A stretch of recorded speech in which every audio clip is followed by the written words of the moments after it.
Hello दोस्तों, मेरा नाम है रानी और आप देख रहे हो ई-कॉम पाठशाला। तो आज की इस वीडियो में हम बात करने वाले हैं मीशो रिटर्न्स के बारे में। मीशो पर कितने प्रकार के रिटर्न होते हैं, कौन कौन से रिटर्न होते हैं, कब आपके चार्जेस वगैरह करते हैं, कब आपको लॉस होता है, XYZ आपको इस वीडियो में सब कुछ जानकारी देखने को मिल जाएगी। तो वीडियो को एंड तक देखते रहना। तो दोस्तों, पहले हम बात करते हैं रिटर्न्स के बारे में। रिटर्न कितने प्रकार के होते हैं? तो रिटर्न होते हैं दो प्रकार के, एक होता है कस्टमर रिटर्न और एक होता है कोरियर रिटर्न। अब कस्टमर रिटर्न और कोरियर रिटर्न, इन दोनों में डिफरेंस क्या होता है? कस्टमर रिटर्न वो रिटर्न है कि कस्टमर के पास आपका जो प्रोडक्ट है वो पहुंच चुका है और उसने उसे ओपन कर लिया।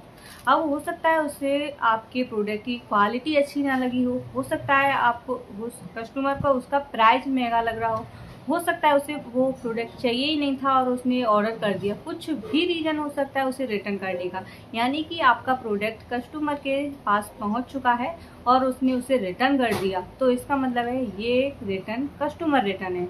तो कस्टमर रिटर्न की एक अलग ही पहचान होती है। जैसे कि कस्टमर रिटर्न आपने मतलब कि आपने जो प्रोडक्ट है उस प्रोडक्ट को आपने जिस पॉली बैग में भेजा था उस पॉली बैग में आपका जो रिटर्न पार्सल है वो आपके पास नहीं आएगा। आपका रिटर्न उस पार्सल में आएगा जिस कंपनी के थ्रू कस्टमर के पास ये डिलीवर हुआ था। यानी कि आप देख सकते हो ये डिलीवरी वाली कंपनी के थ्रू मेरा ये प्रोडक्ट कस्टमर के पास पहुंचा था, तो उसी पॉली बैग में ये रिटर्न आया है। आप देख सकते हो ये डिलीवरी वाली कंपनी के थ्रू ये रिटर्न आया है हमारा। हो सकता है आपका किसी और कंपनी के थ्रू भी रिटर्न आ सकता है, तो उसी की यहाँ पर ये नाम डला होगा। हो सकता है एक्सप्रेस वीज या कुछ भी कोई भी कंपनी आपका पार्सल ले जाएगी वही आपको रिटर्न करके दे जाएगी। तो इसका मतलब है ये होता है कस्टमर रिटर्न। अब हम बात करते हैं कोरियर रिटर्न के बारे में।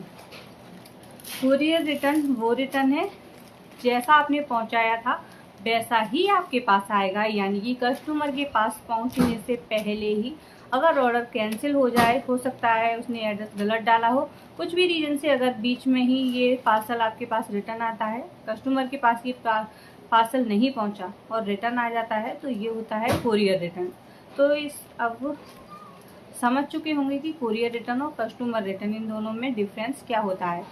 तो अब बात करते हैं कि रिटर्न्स जैसे कोरियर रिटर्न और कस्टमर रिटर्न इन दोनों में चार्जेस वगैरह कितने क्या लगते हैं और कितना आपका लॉस होता है। तो बात करते हैं कि कोरियर रिटर्न में आपका कोई भी चार्जेस वगैरह नहीं कटता है। ये मेरा कोरियर रिटर्न है। बस आपको इसमें लॉस होता है वो पैकेजिंग का लॉस रहेगा, बाकी का आपका इसमें कोई भी शिपिंग चार्ज वगैरह आपका नहीं कटने वाला है। तो आपका जो भी लॉस है वो पैकेजिंग का लॉस रहेगा। अब बात करते हैं कि कस्टमर रिटर्न में आपका कितना लॉस होने वाला है। तो कस्टमर रिटर्न में आपका 3 तरीके से लॉस रहेगा, एक पैकेजिंग का लॉस और दूसरा आपका फेक रिटर्न का और तीसरा आपका शिपिंग चार्जेस का। तो आप यहाँ देख सकते हो ये मेरे पास ये कस्टमर रिटर्न है, इसमें पैकेजिंग का लॉस हो चुका है, दूसरा आपका शिपिंग चार्जेस भी कटेंगे इसमें। तो इसमें आपका लॉस ही होने वाला है कस्टमर रिटर्न में।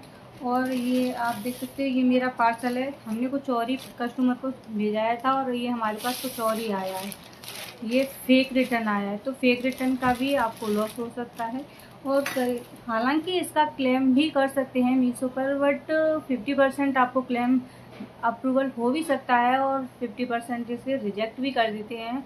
तो इसका कोई वो नहीं है श्योर कि आपको क्लेम मिल ही जाएगा।